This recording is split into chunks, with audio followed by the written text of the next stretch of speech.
Let's break down how to save $10,000 effortlessly. I'm going to share 6 strategies that anyone can use to make it easy for them. Now, let's be honest. Many of us are facing financial challenges. A survey conducted by payroll.org highlighted that 78% of Americans live paycheck to paycheck. For those under 35 years old, the median savings is just $5,400. And more than 1 in 3 Americans have more credit card debt than emergency savings. But it doesn't have to be this way. Today, I'm going to share 6 incredibly simple strategies that can help you save $10,000 quickly, and the best part is, it won't cost you a dime. Just like and subscribe to the channel. We focus on investing in personal finance content if that's what you like, so thank you in advance. Now, let's get started. In my experience, when it comes to achieving any financial milestone, it's helpful to break down exactly how much you want to save and in what time frame. Here's the thing. If you just tell yourself, I want to make $10,000 as fast as possible, you're setting yourself up for a problem because there's no clear finish line and the timeline is indefinite.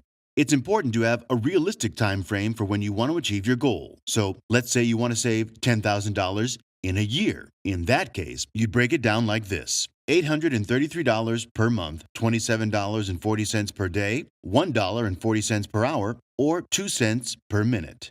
Okay, maybe you don't need to go that far, but you get the idea. Breaking down your goal into a specific time frame gives you actionable steps to work towards on a smaller scale. Saving $10,000 might seem overwhelming, but when you break it down to $27.40 per day, it becomes much more manageable. From there, you can move on to step 2. Start right away. It might seem obvious, but you'd be surprised how many people come up with a great financial goal, get excited about it, and then never start. Maybe you receive a text message and forget about it for a day, thinking you'll start tomorrow. Or perhaps you have upcoming expenses and decide to delay until next week.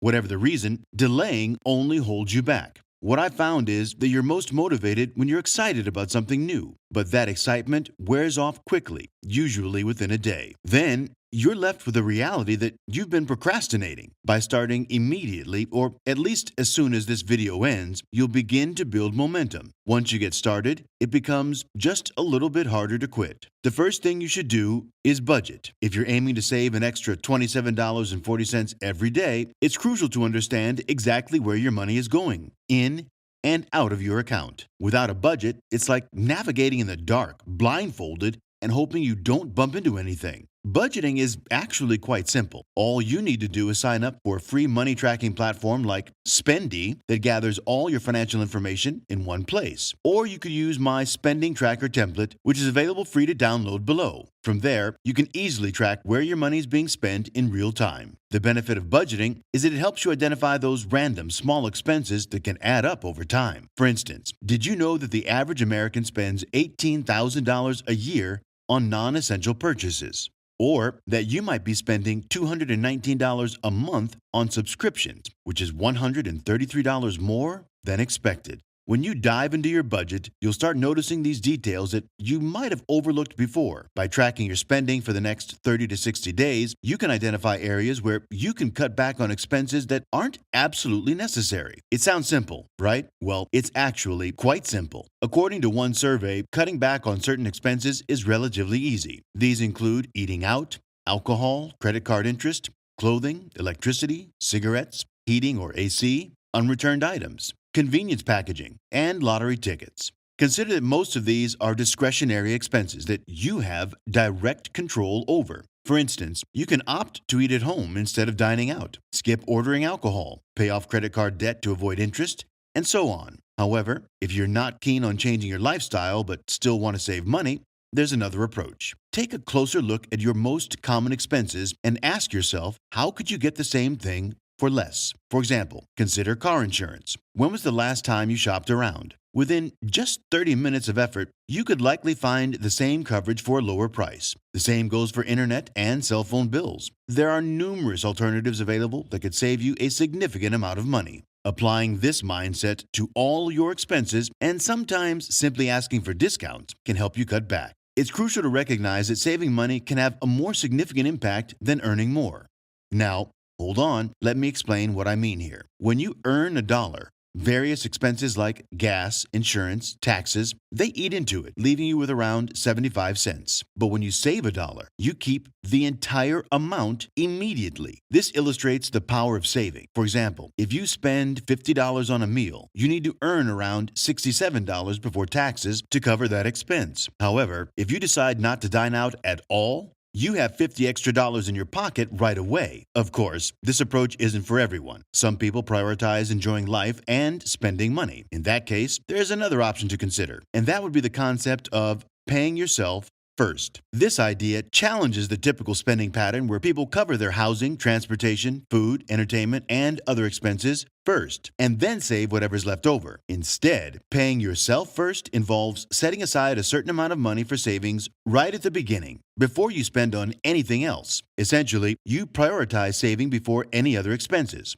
Let's be honest, most people aren't closely tracking their income, budgeting, or keeping tabs on their spending habits. Implementing this strategy can have an immediate impact on how much you're able to save. Additionally, from what I've observed, many American households don't necessarily struggle with earning enough money. They struggle with controlling their spending. Expenses tend to rise alongside income, leading to a cycle where people constantly need more money to support their lifestyle. This phenomenon is known as lifestyle inflation, where as income increases, so do expenses. It creates a never-ending cycle where you earn more, spend more, and then need even more to maintain that lifestyle. To break free from this cycle, automate your savings. Set up automatic transfers to your savings account before you have a chance to spend the money. Once the money is out of sight, it's easier to forget about it and adjust to living on the remaining income. So in terms of how to save $10,000 a year, here's a few ideas. First off, let's talk about housing. According to the Consumer Expenditure Survey, housing typically consumes the largest portion of the average budget. So if you find a way to lower these costs, you're on the right track. I understand it's easier said than done, but there are some practical steps you can take.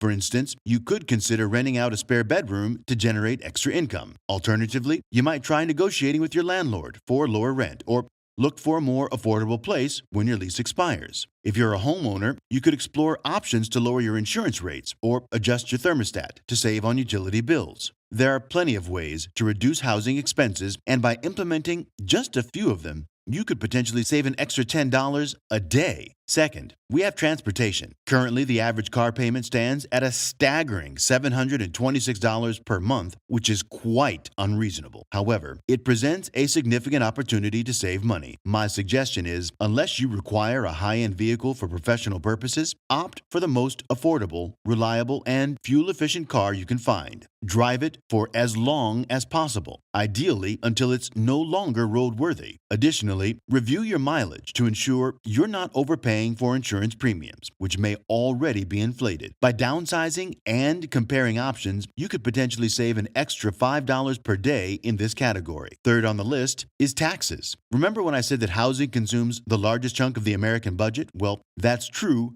until you factor in taxes. Data indicates that the average single worker in the United States forked over 30.5% of their income to taxes. Essentially, this means that about one-third of your entire working year is dedicated to earning enough just to settle your tax bill with the IRS. Consequently, it's more crucial than ever to have a basic grasp on how the tax system functions so you can leverage every available resource to maximize your savings. In my experience, enlisting the services of a competent accountant can make a significant difference in saving you a substantial amount of money. By employing this strategy, you should be able to save at least an additional $3 per day. Number 4 on the list is food. According to a study, the average person splurges around $9,000 annually in this category, which translates to roughly $780 per month. Surprisingly, about 40% of this expenditure, totaling $303 per month, goes towards dining out. Now, I'm not here to scold you for spending money on dining out,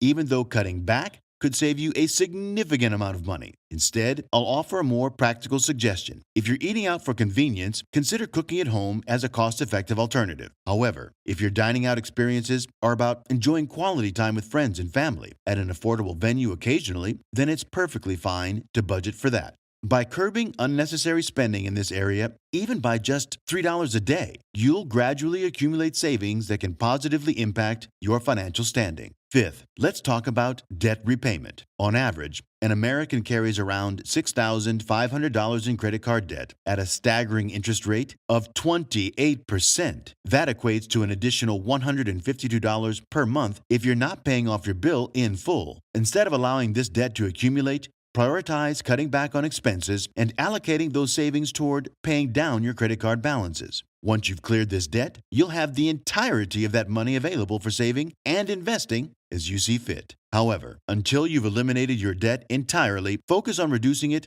as much as possible. For the average person, this approach could result in an extra $5 saved per day. And last, we have number 6.